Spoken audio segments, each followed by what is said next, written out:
avons aussitôt parlé de l'aspect multisectoriel du système eGov.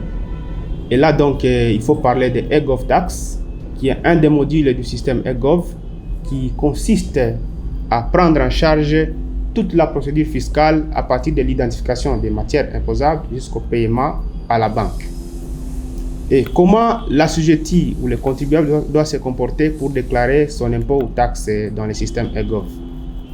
Celui-ci, premièrement, doit se rendre dans un bureau fiscal le plus proche pour déclarer son impôt ou sa taxe. Et là, nous sommes donc des systèmes déclaratifs en République démocratique du Congo.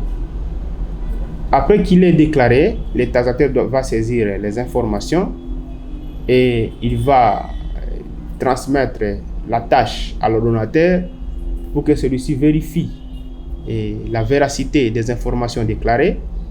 Après que l'ordonnateur ait validé l'information, une notification SMS ou par mail ou par WhatsApp sera envoyée au contribuable pour lui indiquer sa note de perception.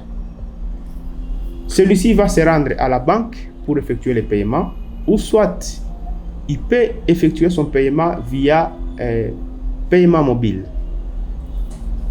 Après que le paiement soit pris en charge par l'opérateur mobile ou la banque, une notification va encore être envoyée à cet assujetti pour lui informer que son paiement a déjà été pris en compte. Tous les intervenants dans le processus peuvent consulter l'information en ligne de tous les statuts de cette note de perception déclarée. À partir du moment de la déclaration jusqu'au paiement, tous les statuts sont visibles et c'est là dans la transparence et la traçabilité. Il faut noter que chaque compte d'utilisateur est créé avec des spécifications selon les attributions de chacun au sein de la chaîne. C'est-à-dire que le taxateur a ses limites par rapport à son compte. Il y a le donateur aussi qui doit voir certains éléments essentiels pour lui. Le banquier ne peut voir que les informations lors de la confirmation du paiement. Et les autres intervenants comme les agents du recouvrement, les responsables, les autorités, ils ont aussi leurs accès appropriés. Le système étant au service du gouvernement, c'est-à-dire chaque autorité politico-administrative, selon ses compétences, il peut être connecté au système pour voir, pour consulter les statistiques, et cela lui permet aussi de prendre les décisions plus objectives, plus efficaces au sein de la gouvernance. Le système eGov permet de moderniser la procédure de recouvrement.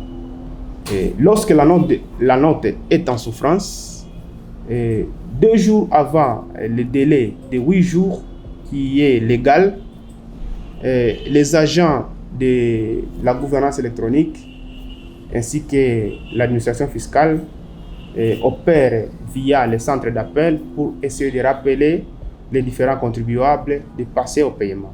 C'est un recouvrement à l'amiable qui précède un recouvrement forcé sur terre.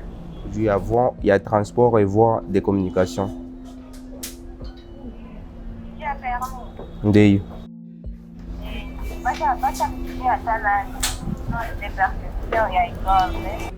Wende lipa ku banke poke ideni itoke.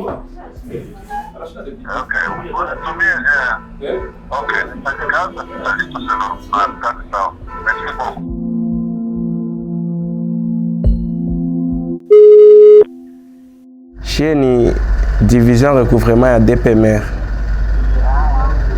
Tulikuwa na kuita juu ya note de perception yako ya le 8 janvier 2024. Dans les services des centres d'appel, lorsque nous appelons les assujettis, nous voyons qu'il y a certains qui doutent, d'autres ignorent de ce que nous faisons. Et quand ils attendent les services de la DPMR, ils sont parfois frustrés de savoir la note de perception qu'ils n'ont jamais entendu parler. Parce que peut-être ils sont habitués d'aller payer aux agences économiques afin qu'ils puissent directement aller à la banque. Mais avec l'entreprise Verditra, elle permet directement aux assujettis de passer à la banque afin de payer sans pour autant passer par des intermédiaires qui constituent souvent la corruption, qui constituent souvent le coulage des recettes. Notre système fiscal congolais est déclaratif. L'administration fiscale ne doit que recevoir les informations déclarées par l'assujetti, premièrement. Mais il faut retenir que s'il y a omission ou s'il y a les informations cachées par les contribuables, et une fois les missions sur terrain les découvrent, il sera procédé à un redressement par l'administration fiscale, et ce qui va être suivi des pénalités. Et toutes ces procédures sont numérisées dans le système EGOV. Il faut noter aussi que s'il y a absence totale de déclaration, le système EGOV prévoit aussi une taxation d'office. Et toutes ces procédures sont intégrées déjà dans le système fiscal de EGOV Tax.